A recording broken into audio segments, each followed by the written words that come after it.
Is the queen above this queen excluder here laying brood in the deep and in the super, or is she below this queen excluder laying brood down here? That's what we're going to find out. Hey guys, David Burns, what's up? Good to be with you today. I'm pumped and excited to talk about this hive. Made a split a while back, let them raise their own queen. They didn't draw out any of my honey super frames very quickly, so we moved them down between two deep boxes about a little over a week ago, to see if they would draw those out. Today, we're going to have to conclude that what has happened with this hive is they're just too darn low on numbers. I think that's what we're going to find today. So remember this, anytime you make a split, you split one hive into two, you never want to do that if you want honey production that year. You want to try to keep a hive together, and that way they have more population to go out and forage for nectar, make more honey for you. So if you want honey this year, control your swarms. If you want honey next year, you can split your colonies and have two hives, and that way you'll have two hives to make honey next year.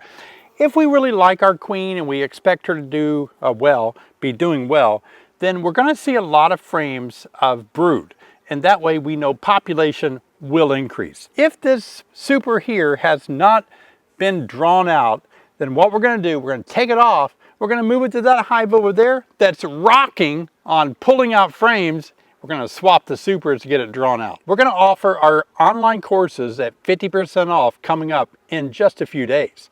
So you want to watch this video all the way through. Let me tell you about what day that's going to happen, so you be sure to take advantage of that. But before I open this hive up, guys, take a look at this.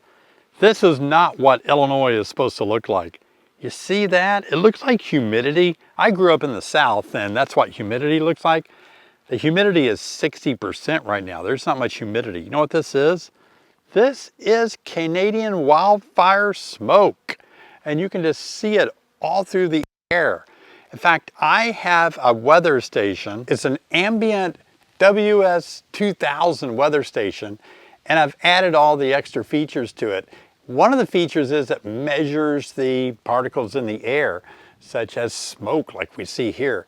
And you can see that I'm picking up on my weather station, look at this, very dangerous levels of pollutant in the air. It's not healthy to breathe the air. Look at that, that's crazy, isn't it?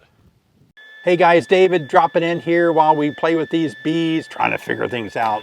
Encouraging you to please subscribe to my channel. It means so much to me. Also, my videos really appreciate a thumbs up. It helps them get pushed around YouTube a lot.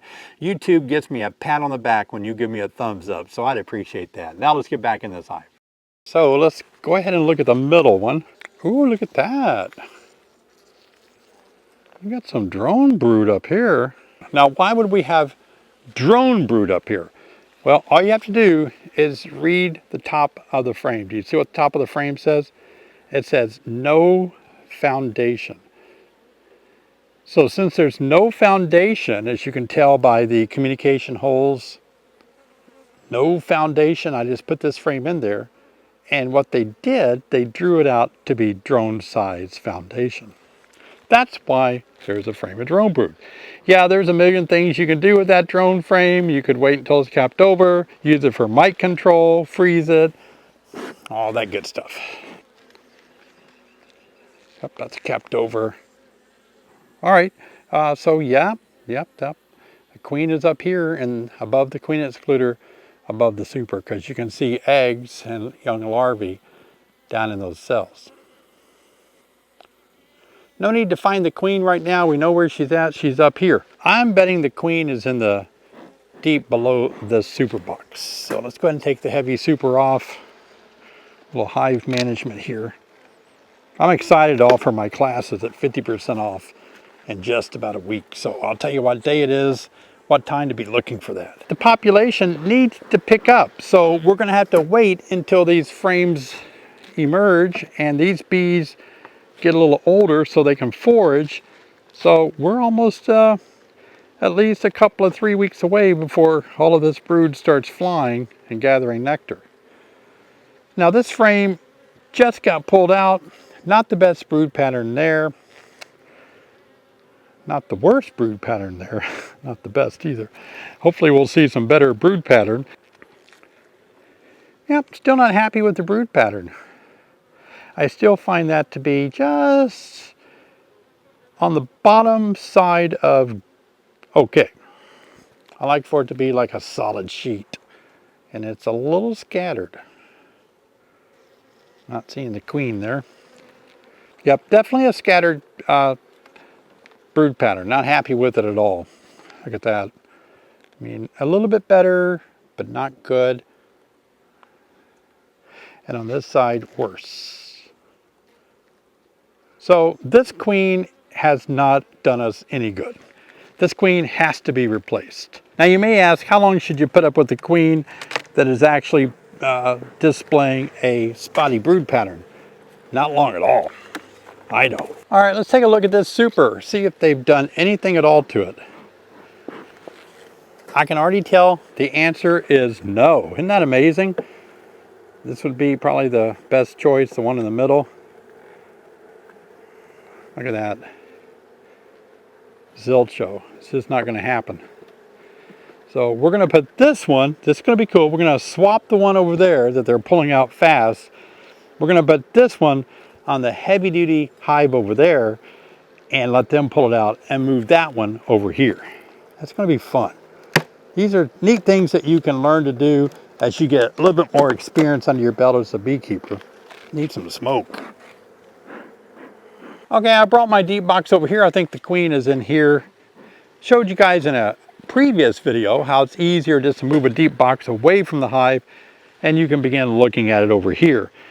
So again, we're not getting these frames pulled out because when we made our split, it took about a month for the bees to get some brood, get a queen going, and then it takes about, you know, almost another month to get some bees of foraging age. So they're really behind. And remember, don't split a hive that you're hoping to get honey from this year.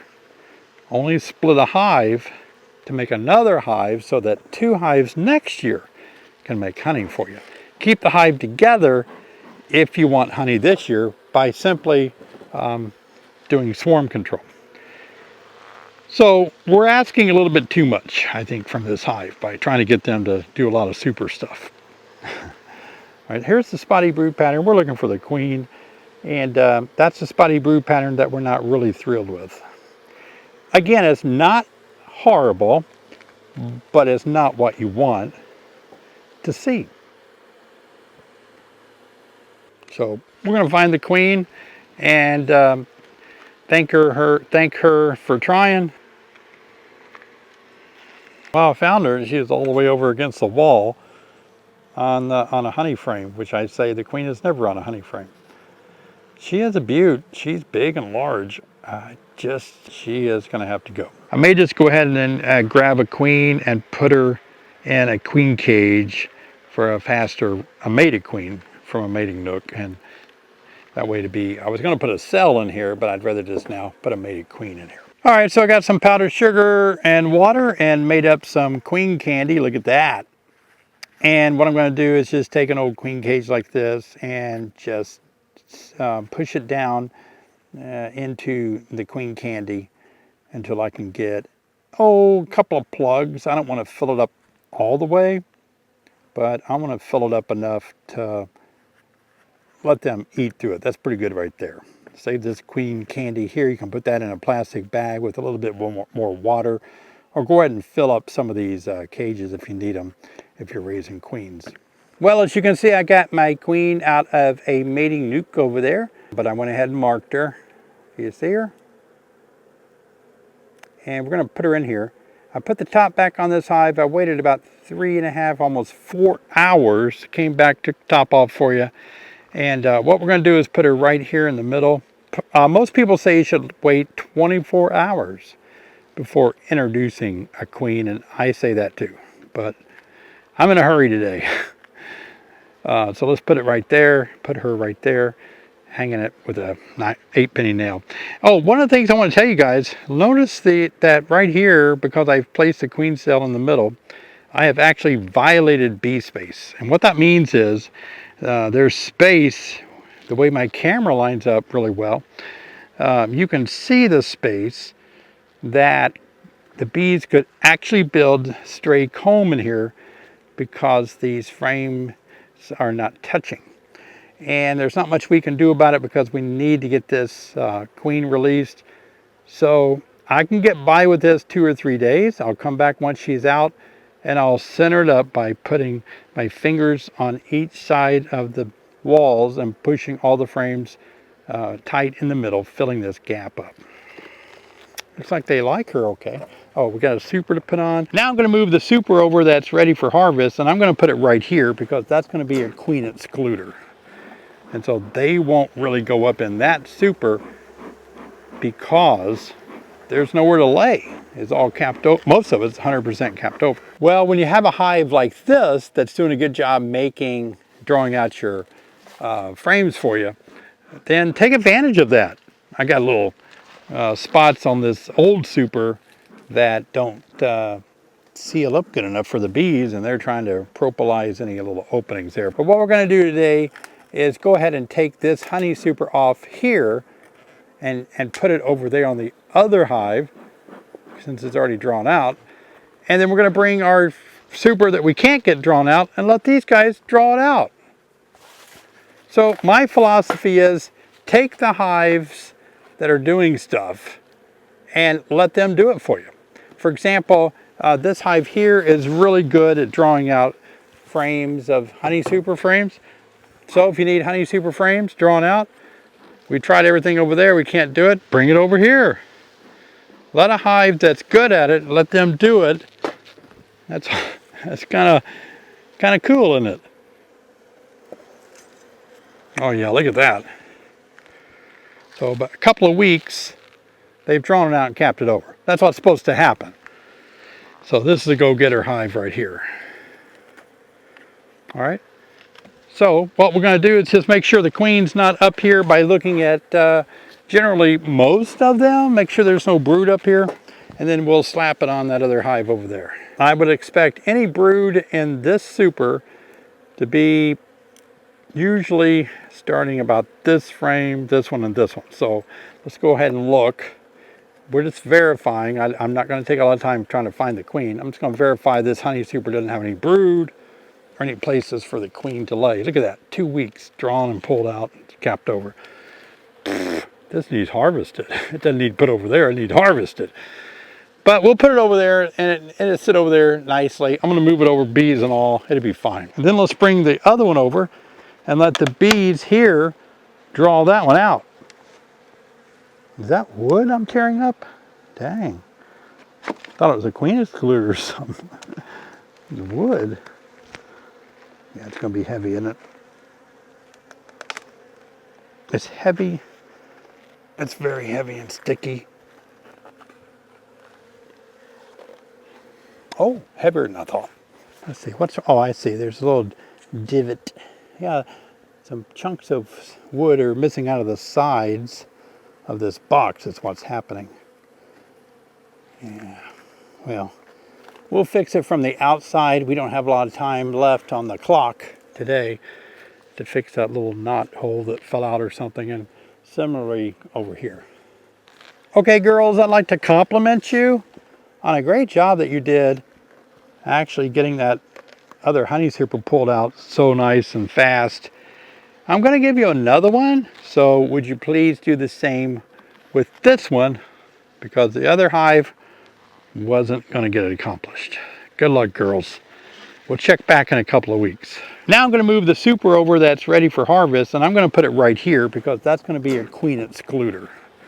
And so they won't really go up in that super because there's nowhere to lay. It's all capped over. Most of it's 100% capped over. Can't believe how heavy that is. There we go. Now I went ahead and brushed a lot of bees off of these frames before I moved them over here. But why I put them here is because I'm not ready to harvest anything yet, and I need these frames to be protected by bees so they don't get small hive beetle infestation or wax moth or something in the wax. So you can see the bees are already moving up into it. So that'd be good. We'll hold that there.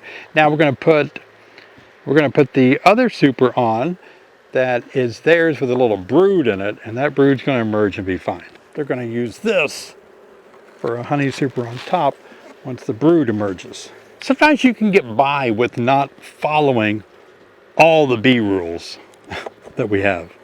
You know, like in my case, some people might be saying, oh, should have used a newspaper and combined that super with this hive. Those bees are going to fight it out. Not really. I got most of them off with a brush, so there wasn't many bees on there. And it's not always an issue too, but it's just one of those things that you know when and what season and what you need to do to get stuff like this to work out. And yeah, they're getting along fine.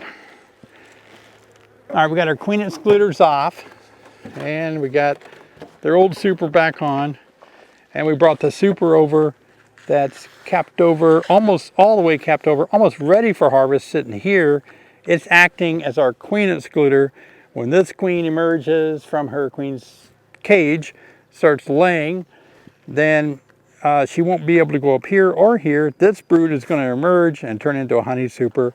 Hopefully this queen is going to be a much better brood pattern, and we got enough time in the season to get this hive turned around. And we got another super over on the other hive that's going to be finally drawn out and maybe filled up in a couple of weeks like they did that one. All right, I want to tell you guys about my online classes being 50% off starting at 12 midnight on the 4th of July. As soon as it turns the 4th of July, like 12:01 a.m. on the 4th of July, 24 hours, we're going to offer our online classes at 50% off. I'll leave a link in the description below. This is going to be exciting for you guys that have been waiting for maybe a little sale price or something, help you guys out. I want you to have this information. So Sherry and I always like to offer it periodically throughout the year at half price. And we did that last 4th of July, and to be honest with you, you crashed our website.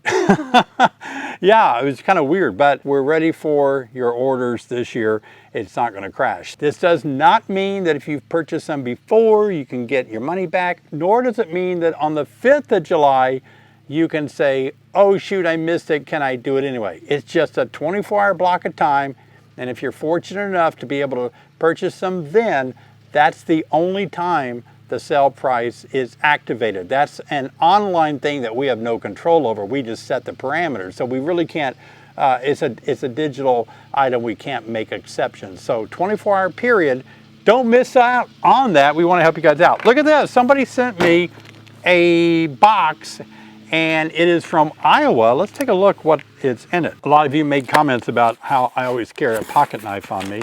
And yes, I do. I always have my pocket knife. If I don't have my pocket knife on me, I feel naked. Ooh, this is interesting. Look at this. Oh, a note, a coffee mug, and a bag of something. Let's take a look, see what this is. I'm guessing correctly. I assumed that it was probably a coffee mug for coffee time where I talk about life experiences. And it is a beautiful coffee mug. I Heart, Iowa. That's pretty cool. Look at that. Dear Mr. Burns, greetings from Iowa. I'm a faithful follower, subscriber to your YouTube channel. I appreciate all your hard work and effort to give us beekeepers so much information and education. Well, that's really great. This is Laurie from Iowa. I'm enclosing a coffee mug to add to your collection. I love coffee. I'm also sending some all cotton fabric scraps for you to try in your smoker if you want. I'm a quilter and I sew all the time. Always have a lot of fabric scraps I cannot reuse. Well, thank you so much. I appreciate that so much. What a blessing to get a gift from a subscriber. I appreciate that. Looking forward to coffee time, putting some coffee in that. Speaking of coffee time, I want to show you something. I got to get it out of my pocket. I always carry with me in my pocket something very interesting. It's not in there? Here it is in this pocket. I was like, oh, I didn't lose it, did I? That'd be tragic. You're not going to believe what this is. Look at this. Do you see that? Well, this is my bicycle I don't see a year on it, but I was probably 5, 6, 7 years old. And this is when I lived in Memphis, Tennessee, and with my parents and my brother and sister. This is a 1960-something Schwinn Stingray. But listen, I want to tell you a neat story about this. This Schwinn Stingray was one of the most loving things that my dad ever did for me. It's incredible. And I get emotional think about it. You know, a lot of times we think about parents and children, how they love each other, how we love one another. And a lot of times we don't always say we love people. A lot of times it's hard to say I love you. I say that on my channel here a lot. I say, I love you guys. Thanks for watching. Please subscribe. I do say that a lot because I sincerely do love you. And there's different types of love. There's, you know, friendship love. There's husband-wife love. There's just all different, you know, types of love. And there's a YouTube channel love where you can love your subscribers because I appreciate what you guys do for my channel. But for a dad to show his love to a son like this is so powerful. I want to tell you about it. So my dad, I had an old Stingray that's just, you know, it's from Schwinn, just painted whatever Schwinn color it was. And my dad wanted to do something special for me on my birthday. And so what he did, he pretended that my Schwinn got stolen. And I was devastated. My bike got stolen. He was kind of, you know, egging me along saying, well, you know, we'll get you another one. Don't worry about it. You know, maybe I'll file a police report. Maybe they'll find it or something. And then he said, hey, they found it. Give me a couple of days. I'll go pick it up for you. So anyway, a couple of days later, he says, I'm going to go get your bike. I'll bring it home after work and you can ride your bike, you know. So he comes home after work with this. And he said, I kind of played a game on you, but what I did was I took it to work. My dad worked at a chrome plating factory. They made shopping carts. You know, back in the old days, those of you that remember, shopping carts were steel, metal shopping carts, and they were chrome plated. Now they're plastic. But back in those days, they were, the company he worked for was Unarco, and it was, I think, Diamond Plating Company in Memphis, Tennessee. He was actually the manager and worked his way up to be the vice president of that company. But he took this bike and had his maintenance department or whoever take the darn thing apart. Now, this is incredible. What he did, everything on it is chrome plated. I mean, even, I couldn't believe it, but even the chain is chrome plated. I don't know how you chrome plate a chain. I really don't. You know, all the links of the chain, you think they would all get stuck together in chrome plating or something.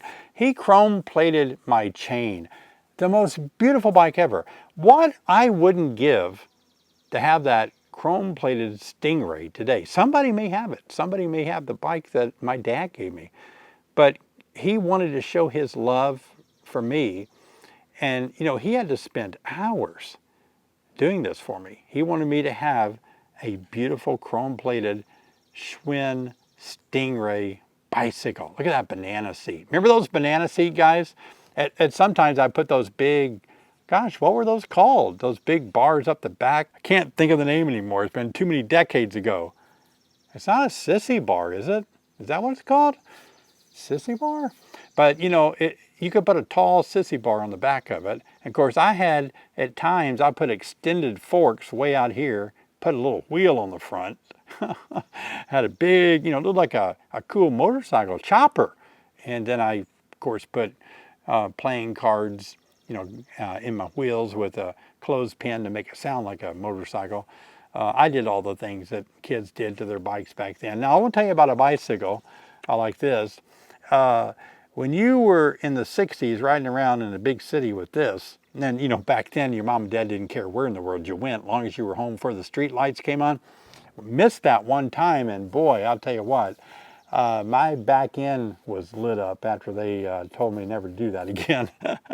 But what was interesting about us, that those of us that had bikes like this and rode all over the city, you had to be a pretty darn good bike mechanic I mean, your chain would fall off. You'd have to put your chain back on. Your back brake would stop working. You'd have to go back there and fix that little brake thing and tighten her up again. Your back wheel would come loose. Had two nuts on both sides, kept it on there. You'd have to have your wrenches on you to tighten up your back axle, you know, that on the bike. You'd also have to watch your front wheel. One time I was popping a wheelie and my front wheel came plumb off and went away.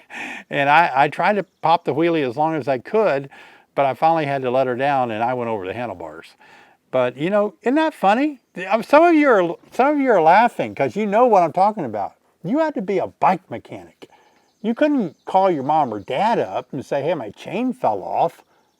They, you know, they worked or they were busy. They couldn't help you.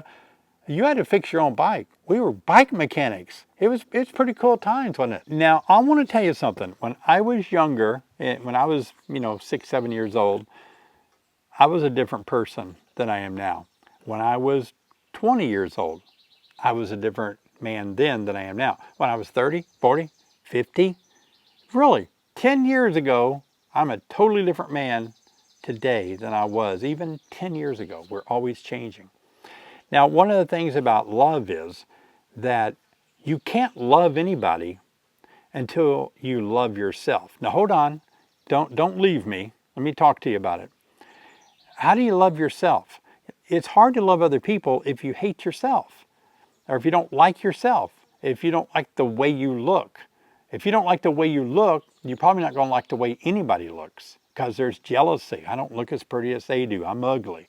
And so one of the things I want to share with you guys is that a honeybee wakes up. They're kind of on a sleep cycle, a little bit like humans. But when a honeybee, after they rest, they get up in the morning and they love themselves. Isn't that something? They love it. They love who they are. They don't sit around and say, oh, you're better than me. I'm ugly. I'm fat. I'm skinny. I don't have hair like you. They love waking up and doing their thing. They love going out and looking for nectar. They love feeding the larvae. Now, I know that you're going to argue and say bees don't really love themselves. They don't love anything. They don't even know love. Okay, whatever. But you're getting my point. For us to really function in a society with others and get along like honeybees do, we really do need to love ourselves. There's nothing wrong with loving yourself. Some people think it's selfish to love yourself. You should put others above yourself. Well, of course, I understand what that means, but you're not going to put anybody above you until you at least can love who you are. And my dad loved himself enough that he was able to show his love to me by going to extreme measures to take a dirty old rusty bicycle that I probably tore up and abused and make it look so beautiful. He wanted to show his love for me. Now, you can say you love somebody all you want to. A lot of times we're related to people, so, you know, you got to love your mom and dad. You have to love your grandmother. You may not like them, but you got to love them because they're family, right? I kind of disagree with that. I don't think it's true that I love them because they're my family, but I don't like them. I don't want to be around them. I don't appreciate what they did do or going to do, whatever, something like that. But there's a DNA, you know, what are we, 50% related to our mom and our dad. We have 50% of the DNA from our dad and our mom.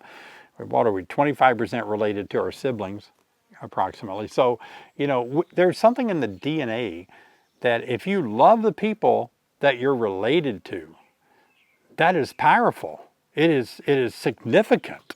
And I don't want to get into anything in a philosophical way or a deep medical way, but I really think psychologically, you know who's related to you. You know who your family is, and the more you show your love to your family, that the healthier we are, physically, mentally, you know, emotionally, whatever. We're just really healthy when we can love family. It means we have to overcome some stuff. I get it. And I understand that some people just say, I can never love my family. I can't love certain members of my family. Well, that's something to work on, isn't it? It's something to achieve. Bees are a family. And they have to love, get along, work together in harmony to do all the things that they did that we saw them doing today. fill up a whole super in a couple of weeks. That takes a lot of love of each other and cooperation. Cooperation is love. Love is cooperation. And I don't know, I'm inspired by honeybees. Actually, I feel like they love each other. I really do. I feel like they cooperate. I watch them. They clean each other. They feed each other. They work in harmony. They're hand in hand. You know, they don't get all dramatic. They don't have drama issues like that. So you have got to figure out a way to look yourself in the mirror every morning and say, I love who you are. I may not love who I was. I'm a different man than, like I said, but I love who I am now. Am I arrogant, prideful, and, you know, boastful about who I am enough to where I say I love me? That's not what I'm talking about. Don't take this the wrong way. I make mistakes. I'm not proud of everything I do every day. Not happy with some of the decisions I make periodically. You know, no. I'm never completely happy or love everything I do. But I've got to love me. I've got to love the person that still makes mistakes, that still isn't perfect. And that's you. That's me. I'm not perfect and I make mistakes, but I still love me. And if I can do that to myself, I can apply that same principle to you and to others. I can say they made a mistake, they make mistakes, they're not perfect, but I still love them because I've figured out a way to love me in the midst of my imperfections and my mistakes. That's powerful. I want you to have breakfast with me. I made a video having breakfast, and here it is right here. It's a unique video that you may not have seen before. I'll see you over there.